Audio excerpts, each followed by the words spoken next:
Welcome to 3 Count Commentaries. We're going to talk about Great American Bash, July 30th, 2023. We're also going to talk about NXT as a rehab brand. We'll talk about that. So, let's talk about the cold open. Cody Rhodes did the cold open, basically tying everything to Dusty. This was Dusty's event. He created the Great American Bash in the 80s. It was created as a tour. So it was like the Great American Bash tour, where it wasn't one event, but it was a series of events, live events all over the country. Later, it became a singular Great American Bash pay-per-view, and now it is what it is now.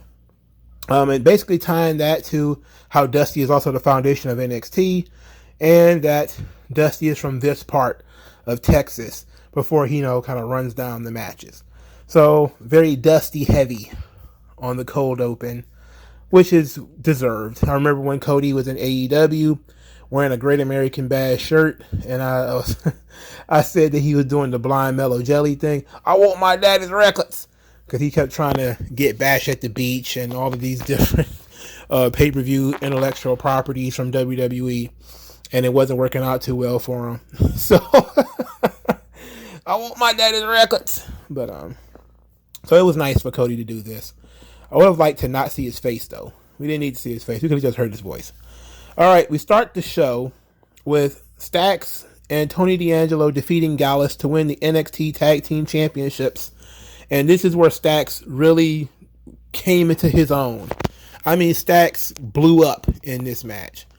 I think he went from being that guy that hangs out with Tony D'Angelo to being dope on his own. Stax really turned it up in this match. Gallus came out wearing like soccer themed gear. Is that their gimmick? That they're soccer hooligans? I thought they were bar fighters. And does it really matter at this point? Like all of these guys are virtually the same. It was pretty cool. They actually did a nice hot tag for Tony D'Angelo that featured Stax actually leapfrogging a member of Gallus, which is pretty cool. Tony D'Angelo and Stax did a version of the Power and Glory finish with the superplex, but it was a flying headbutt, so it was like a little variation. It only got 2 because one of them broke up the other one. A lot of interference from Joe Gacy didn't really make much of a difference, but he brought a little small club to the ring. He ended up getting hit in the face with a crowbar later on, which was crazy. That was a crazy thing. The hip toss over the top rope was an ill spot. Really make it seem like Tony D'Angelo shot him out of a cannon. That was pretty dope. The powerbomb onto the steps, where Tony D'Angelo powerbombed each member of Gallus onto the other one, and then they both hit the stairs. That was pretty ill too. And Tony D'Angelo actually gets the win with his finish. It was a fun first match. Really impressed by Stax in this match. This was very good. Commentary note. For starters, I never want Booker T to leave commentary. All right, I love Booker T. He's so animated. He's so colorful.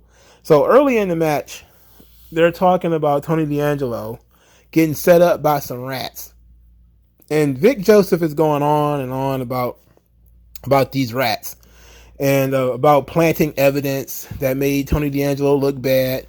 And then Booker T like, what do you mean planting evidence? Like, when did you join the Innocence Project?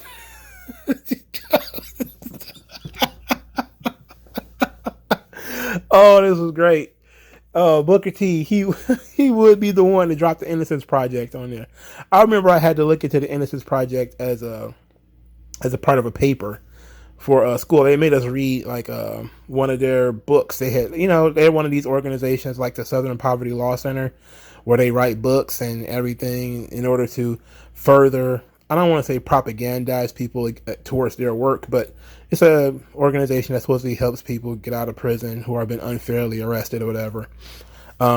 It turns out that a lot of the Innocence Project cases are scams, and those people really were guilty. But, you can't bat 1,000, I guess. But anyway, Tony D'Angelo and Stax are the tag team champions. Finally, Tony D'Angelo has a title. It's been long overdue. Really long overdue, if we're being honest.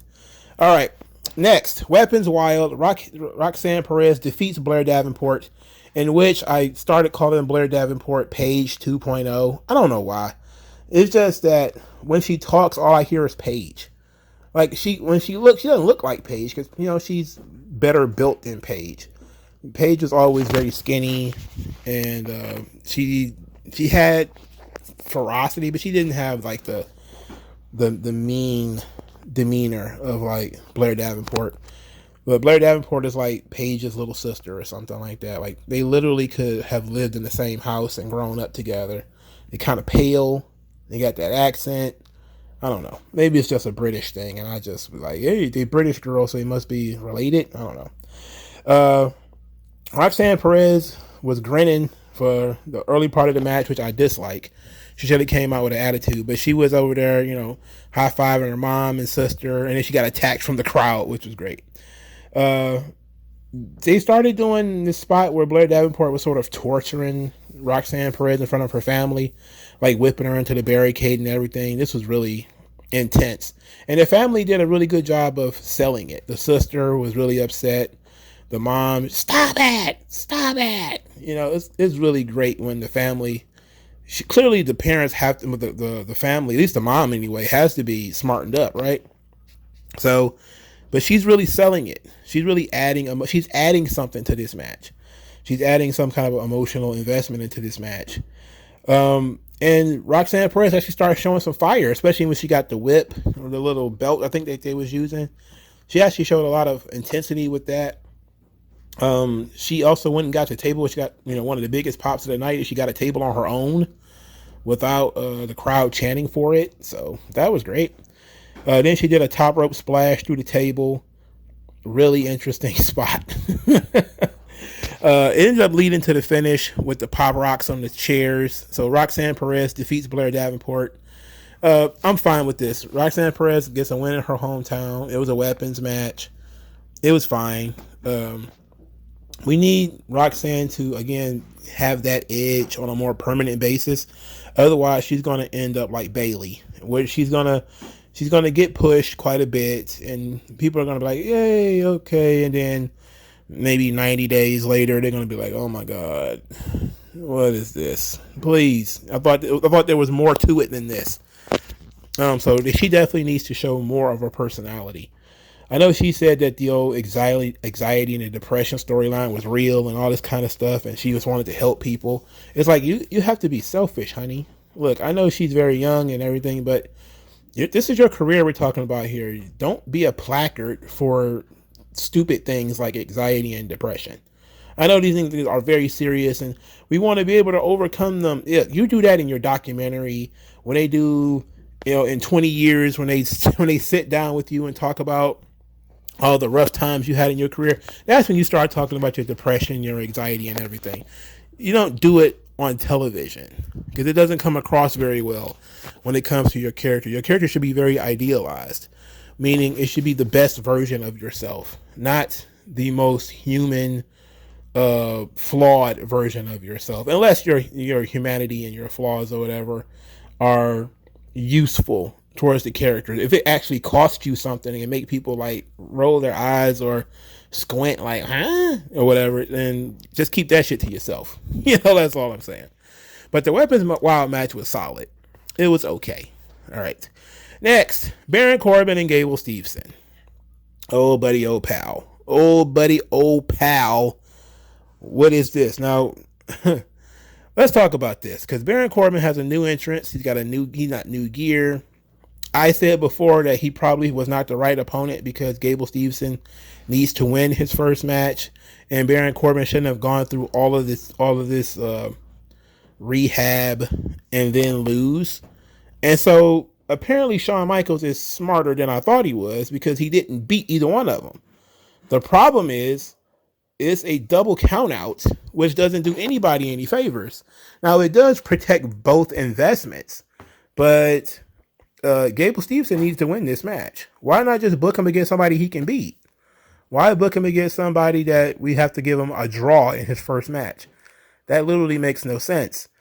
But they did it. Baron Corbin did a decent job of leading him around. Of course, Stevenson needs a lot of work. He's not quite there yet, but he's very agile. And some of his stuff is very smooth. He used what is essentially the amateur wrestler starter kit, which is ankle lock, German suplex, overhead belly to bellies, those sort of things. You see every amateur wrestler, Brock Lesnar, the Creed brothers, Doug Furnas and Philip Buffon, Dr. Death, Steve Williams. Pretty much every amateur wrestler uses the same move set. So this brings out a crowd reaction of "You're not Angle" from the audience and tons of boos. Just a boatload of boos. They booed the shit out of Gable Steveson. They booed the hell out of Gable Steveson. This led, of course, to the conversation about whether they're booing him because of the rape accusations or whether he was being booed because he was no good, or whether he was being booed because he's boring, or maybe he's being booed because, they're super pushing this guy. What are the boos for? I highly doubt it has anything to do with that. The fact to get the people to cheer Baron Corbin, however, is absolutely asinine. That's a deep dislike for this guy. And I think people just generally don't like him because he has been super pushed and he has been positioned as a babyface, and they don't really know him. And they're kind of like, why should we like you? Why should anybody like you? So yeah, he's in the Kurt Angle situation where people see this guy. He's accomplished something. They're constantly talking about his accomplishments. He's not very good on the mic because he's actually quite awful on the microphone. But that was his first promo. This is his first match. He did okay in his first match. For somebody who was wrestling his first match, he didn't look terrible. He looked very agile, very athletic, intense, especially after the double count out, how he threw Baron Corbin through the barricade and how he threw some security guards. It made both guys seem like they were unhinged, like they were, kind of, wanted to tear each other apart.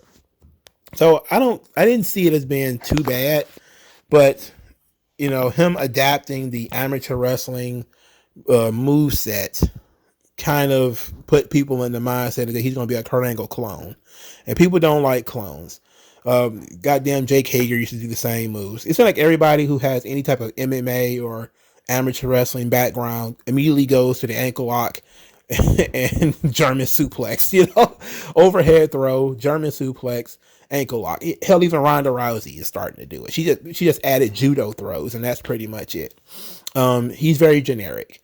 And because Gable Steveson comes across as very generic, people don't care about him yet. They don't know anything about this guy other than he was accused of rape and he won a gold medal. It's like, okay, let's have Baron Corbin kill this fucking guy. Wasn't a big fan of the double count out. I think if you were going to do a double count out, I should have did it on TV. It is a perfectly serviceable finish to a match where you don't want to beat either guy. But for somebody's first match, you should get them a win. Even if it was a quick roll up or something like that, you should have got them a win and get them out of there. Seems a little silly to me to book a guy in a match that he's not going to win in his first match. That really doesn't make any sense. All right. Let's talk about this real quick because Baron Corbin is a part of this subject, and then Mustafa Ali, who is in the next match, I believe, is actually a part of this discussion. And that is whether NXT is going to be the rehab brand, where we're going to send guys who are been on the main roster and haven't gotten anywhere. So we're going to send them to NXT for a spell. So Shawn Michaels' response was, yeah, absolutely. Well, okay, that's pretty clear. He says, look, I will go back to Finn Balor. I was so happy to get to work with him when he came back to NXT again. Same thing with Apollo Crews and Mustafa Ali. I'm telling you, Baron Corbin is another guy. The one thing that I love is that a lot of times you go up to the main roster, and again, it is fantastic. That is everybody's goal. Having been there, I understand it. It's everything you want. Everything you want to do is go out there, have a chance to be a part of WrestleMania, possibly headline WrestleMania. He said that, and to make a really good living. Sometimes doing that comes with a lot of stress, a lot of focus, a lot of anxiety, and sometimes we forsake the fun and enjoyment of that. One of the things that I so much enjoy about the guys and girls that come back here from the main roster is that we bring that passion back to them. Once again, they're around a younger environment. They're around a place where enjoyment and fun and passion are what it's about here in NXT. NXT is where it's fresh, it's new, and it's pure. It isn't all about the money and headlining premium live events and standing at WrestleMania, because that's not going to happen here in NXT. Yes, you're going to have success. Yes, you're going to make money. But this is where you learn. You enjoy it. These are the college years. Everybody looks back on college as some of the best times of their lives. And that's what we try to do here in NXT.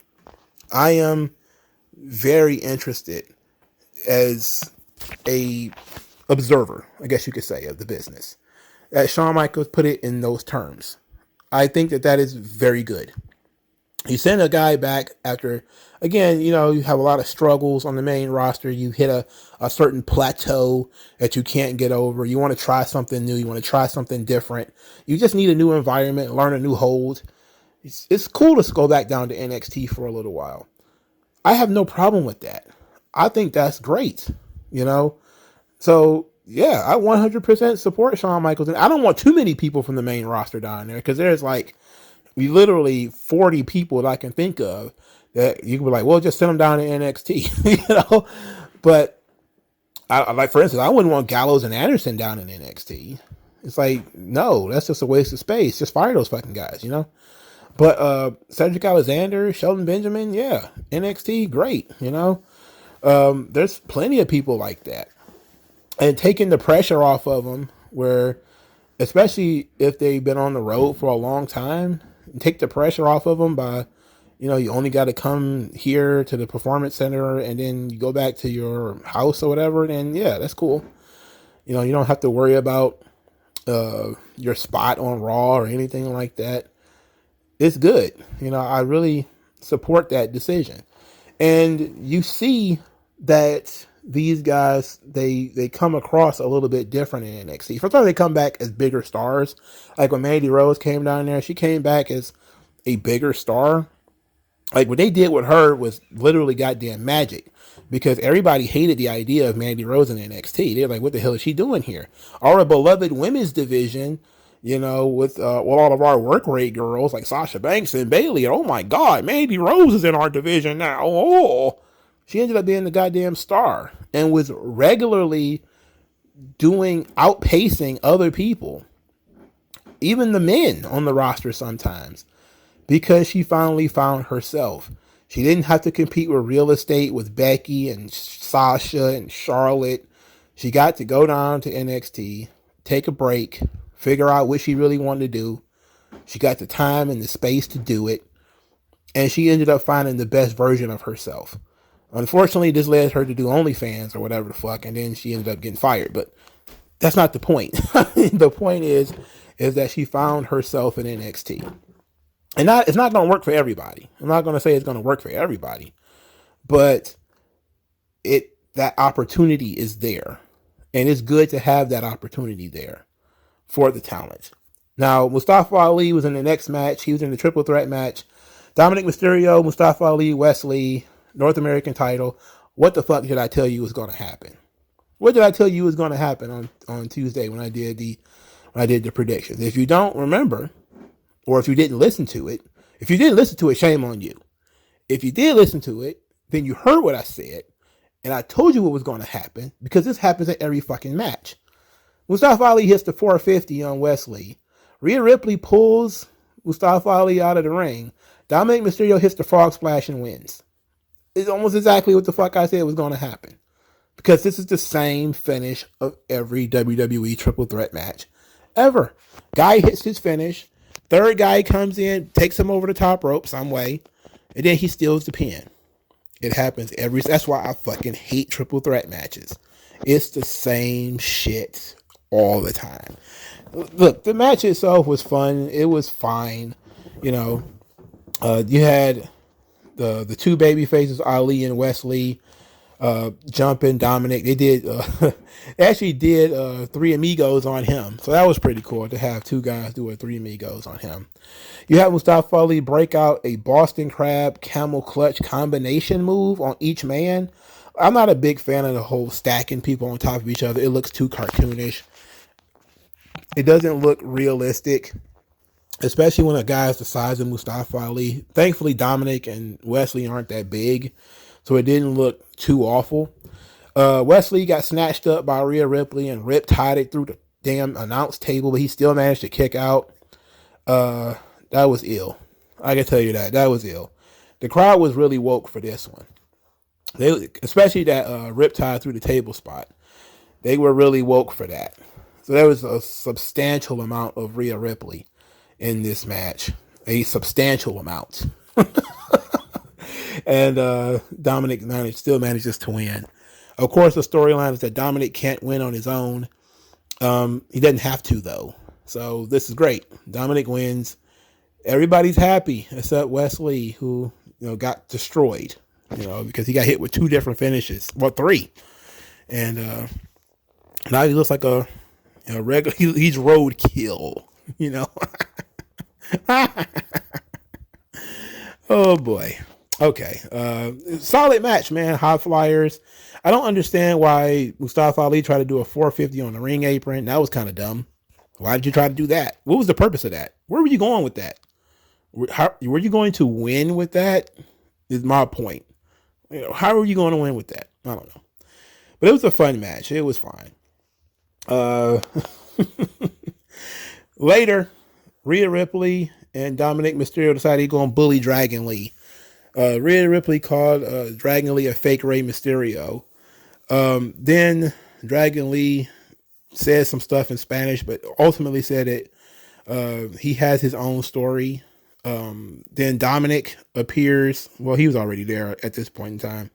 He said that Rey is a deadbeat and a loser, and that he made the Mysterio name relevant, and that Rey only helps those that look like him, and not originals like Dirty Dom. And I'm thinking, like, what do you mean by look like him? What do you mean by he only help people who look like him? What does that mean? I don't know. I guess guys in masks. Is that? I don't know. But Dominic and Dragon Lee, yeah, you can sign me up for that. I'm all for that. I'm all for it. I wish Dragon Lee hadn't lost so many times, because then I would be okay with Dominic winning. But with Dragon Lee having lost so many matches, hell, he needs to beat Dominic. If we be honest, it ain't gonna happen. But it's what needs to happen. Rhea Ripley was also a part of the Lyra Valkyria story, and she cut a promo earlier saying that now that she knows that she can hang with toe-to-toe with the best in the business, she's ready to show JC Jane what she's got. Then she got attacked by JC Jane, and they fought and separated, and Rhea Ripley was standing there like, yeah, this is exactly what I wanted. I'm like, oh, okay, sure. There's no doubt about that. There's no doubt about that. This is what you wanted, huh? Okie dokie. Perfectly fine with me. Lyra Valkyria versus JC Jane on Tuesday. Should be fun. Should be fun. All right, now the women's championship match. Oh, brother. A submission match. Tiffany Stratton versus Thea Hale. Now, this match has been criticized for multiple reasons. I'm going to just throw a bone out there. Please don't make Tiffany Stratton ever have to do a Boston Crab ever again. That was the worst part of the match, and that's something that you can't even look at that and be like, make an excuse for it. Her Boston Crab, she had like 4 different versions of that Boston Crab. Each one of them was awful. All right. Each one was absolutely terrible. I think the problem was that at first she was trying not to apply too much pressure, because what you end up seeing nowadays, and you started seeing it in like modern sharpshooters and modern Boston Crabs, is that talent don't want to sit all the way down. Like back in the day, when you see a guy do a Boston Crab, he sits all the way down. Now, eventually, Tiffany did sit all the way down, but then she didn't have a good grip on Thea's legs, so it was just botched. It was just totally shit. But when you look at modern Boston Crabs, and it's the same thing with sharpshooters, is that they don't sit down.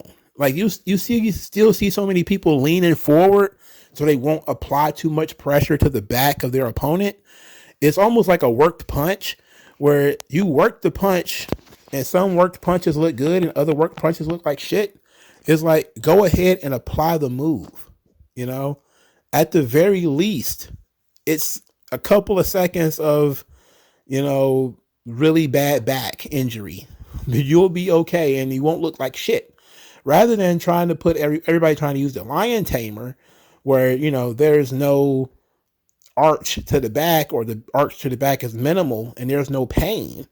It's like, I respect that you're trying to protect your opponent, but when you're falling forward and you're slipping and you can't hold the ankle and you can't hold the back of the knee and you're falling, it's like, just put her in the fucking move, okay? Just fuck it, forget it at that point, So then she tried that and she still couldn't hold the grip because as Thea Hale is trying to sell, she's moving her body. And because she's moving her, especially her legs and stuff, Tiffany Stratton can't hold on. So now she let it go and just applied a Boston Crab and then put her knee in Thea Hale's back, which is kind of where it landed. It's a single Boston Crab with a knee in Thea Hale's back. And then Andre Chase threw the towel in. For starters, if that Boston Crab had been properly applied, I would have really been okay with this finish. They set it up early in the match with Tiffany Stratton working tilt-a-whirl backbreaker, running her into the ring post, all this kind of stuff. Basically, really basic ring psychology. Nothing special, nothing too over the top when it comes to these girls. They didn't overthink it. All right? They said, basically, we want Tiffany to work the back so that when she does the Boston Crab or whatever, Thea can sell it, really sell it. And she did a good job of selling it. She was even selling it when she wasn't even in the move, which is what made it look so bad. But it was believable. It was a completely believable finish. That if you get your back running to the ring post and you get stretched over and over again in terms of your lower back, and then somebody moonsault you on the lower back and everything, it built up to being a believable finish. The problem was Tiffany Stratton has the worst Boston Crab in all of creation. And she probably didn't practice it, or maybe she did, and she was kind of winded and didn't, able to really hold it. But otherwise, this is a really solid match. I think they struggled a little bit on the top rope too, as they were trying to do the exploder from the top rope. Tiffany was trying not to fall, and they had to go anyway. It was another one of those, we're going. I'm grabbing you and we're going. Now, she didn't get dropped on her head, thankfully, so she was fine. But it didn't look as safe as it could have been.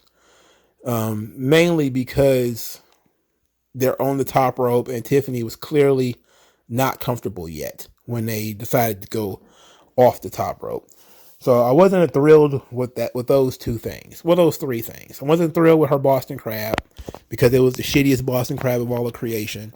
Wasn't too big on the top rope exploder because it seemed like Tiffany was not in position enough to take the move. And that was pretty much it. I think everything else they did was pretty okay.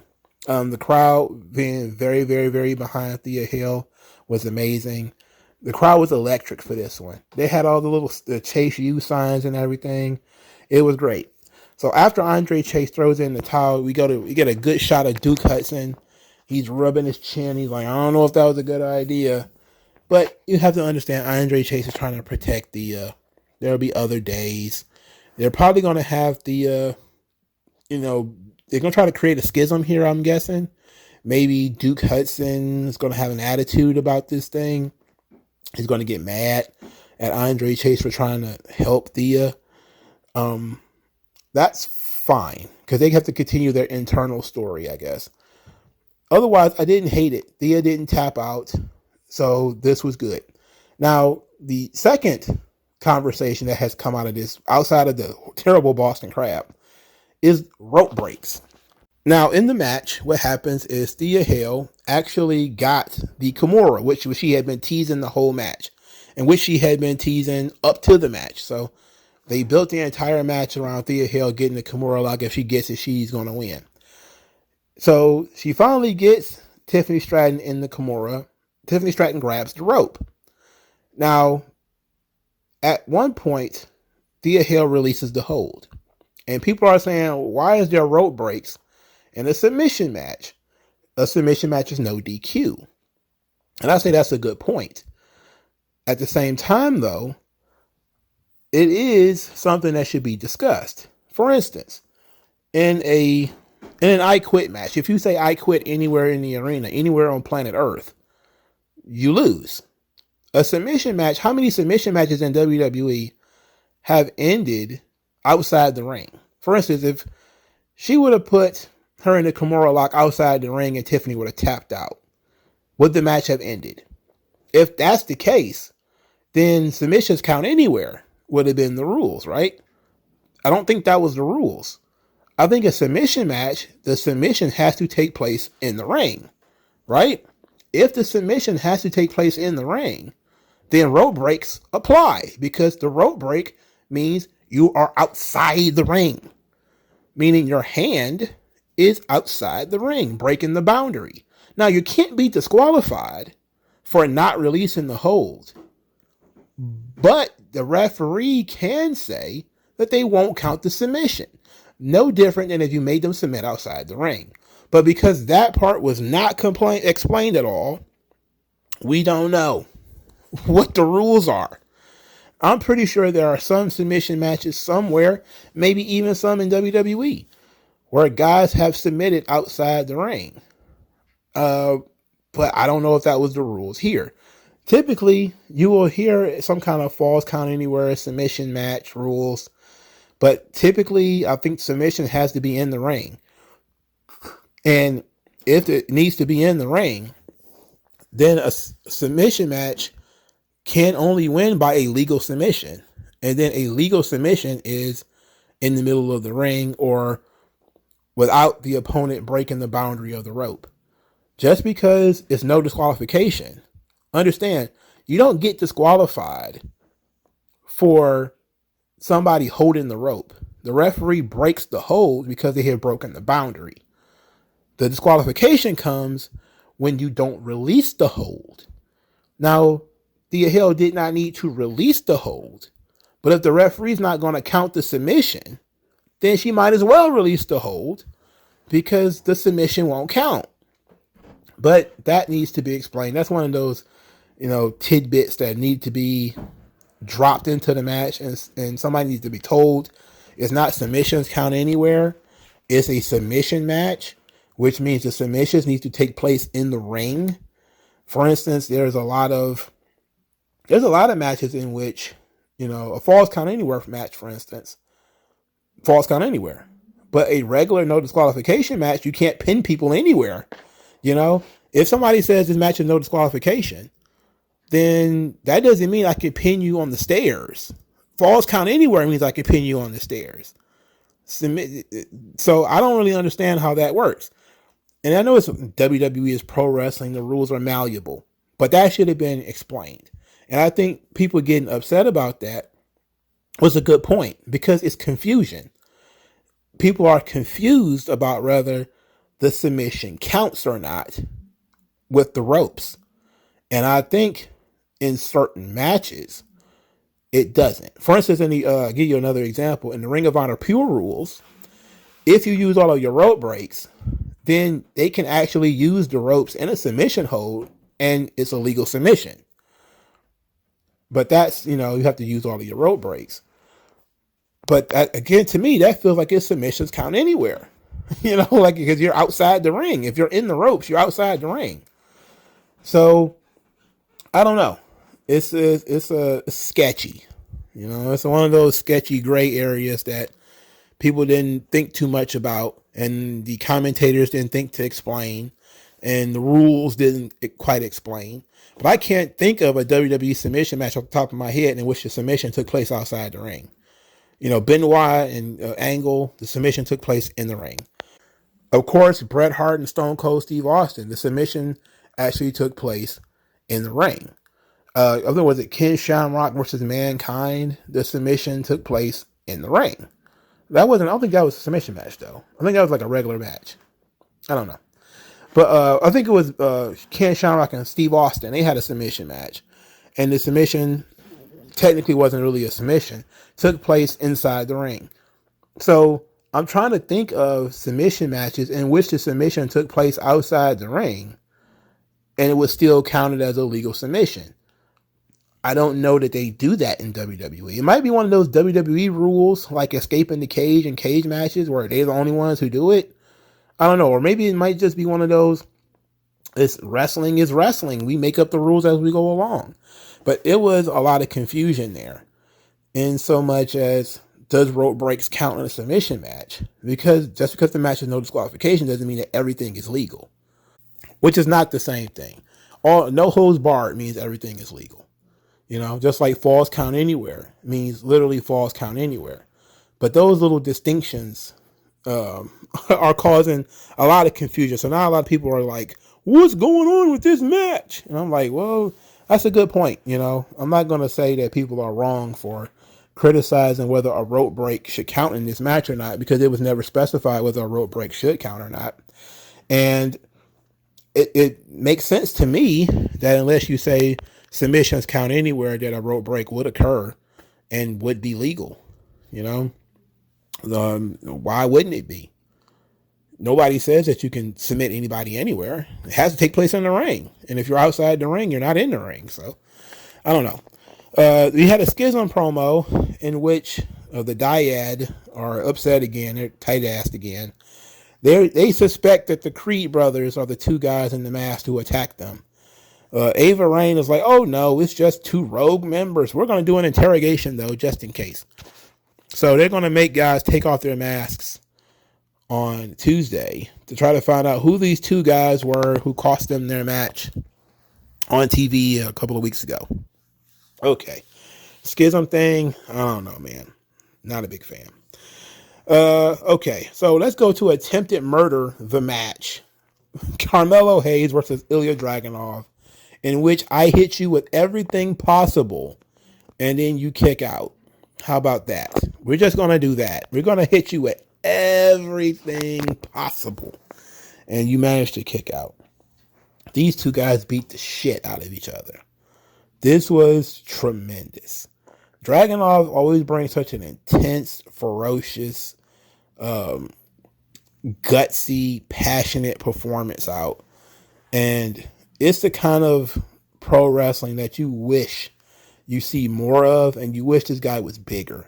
If this guy was 6'3" or something like that and solidly like 230, he would be the fucking main event of WrestleMania.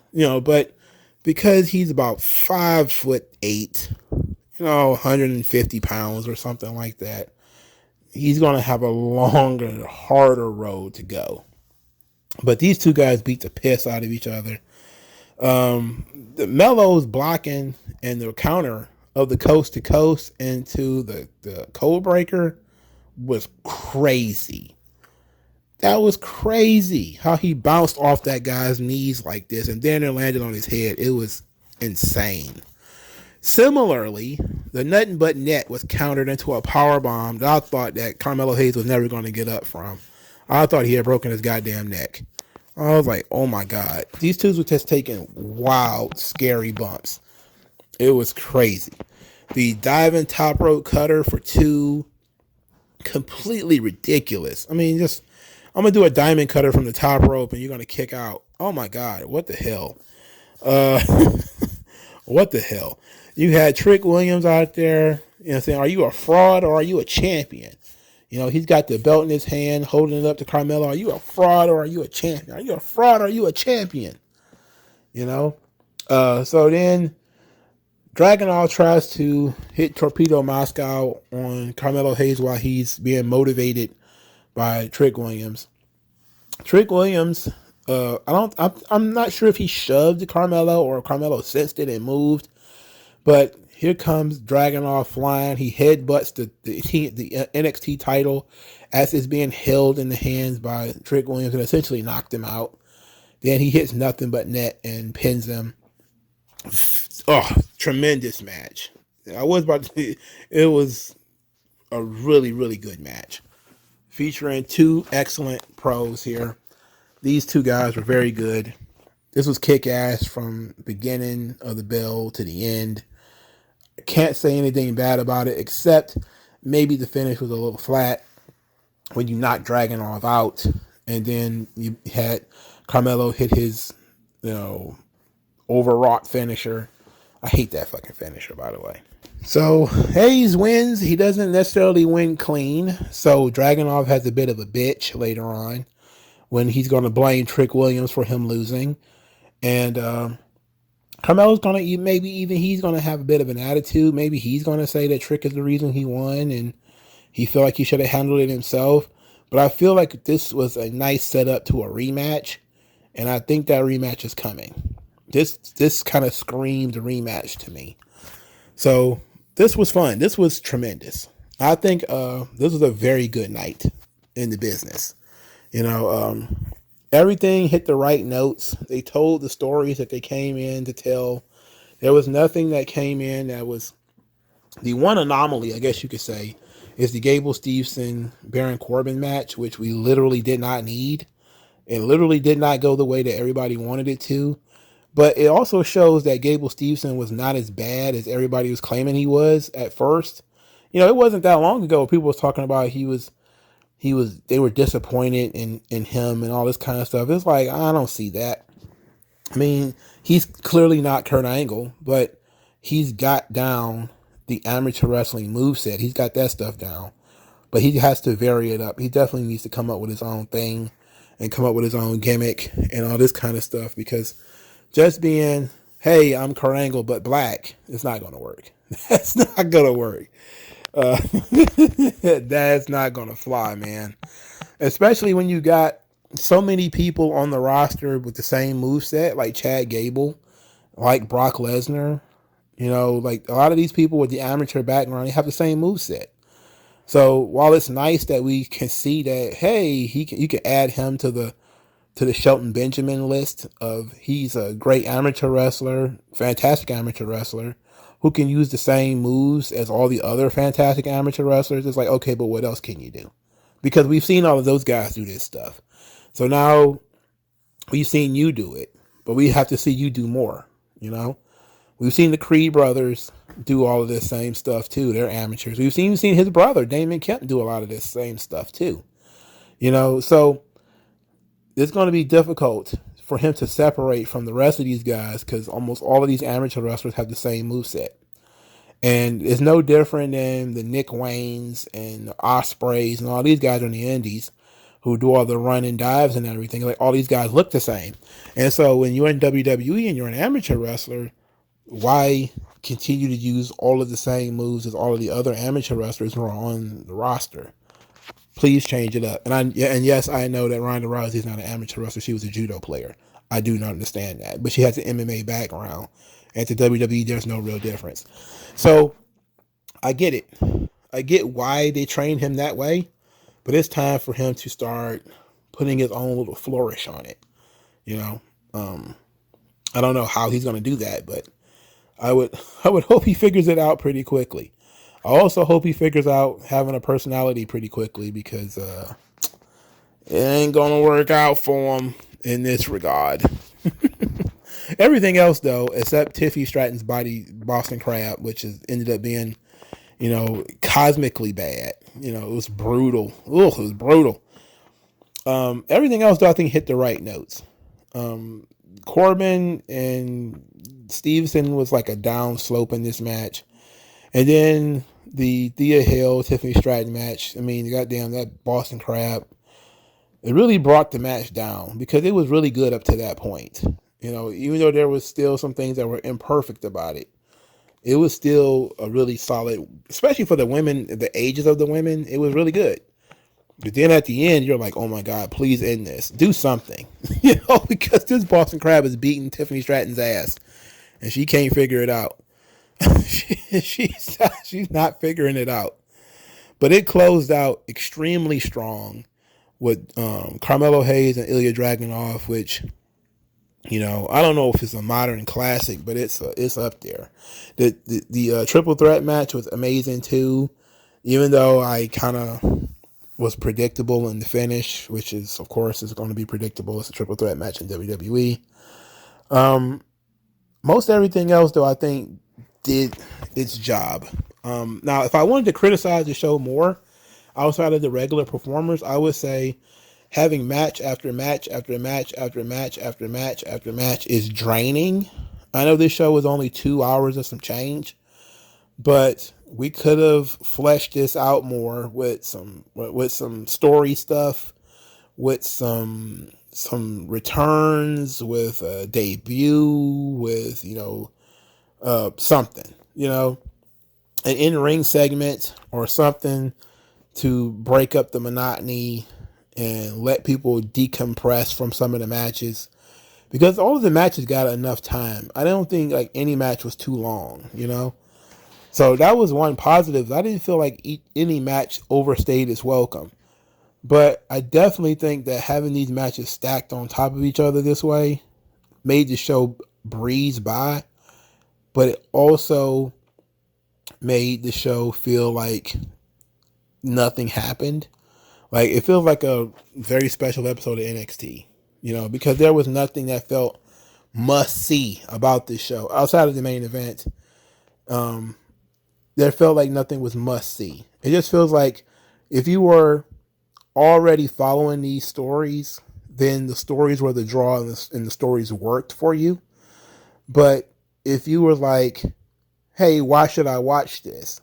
Nothing else happened on the show that would get your attention and say, oh my God, look at what you missed in terms of this big thing happened. And I definitely think you need to do something major at a pay-per-view, especially if you don't have them that often. Especially if you don't have them that often in front of crowds who are not in the performance center. That you should have done something to draw people in on Tuesday.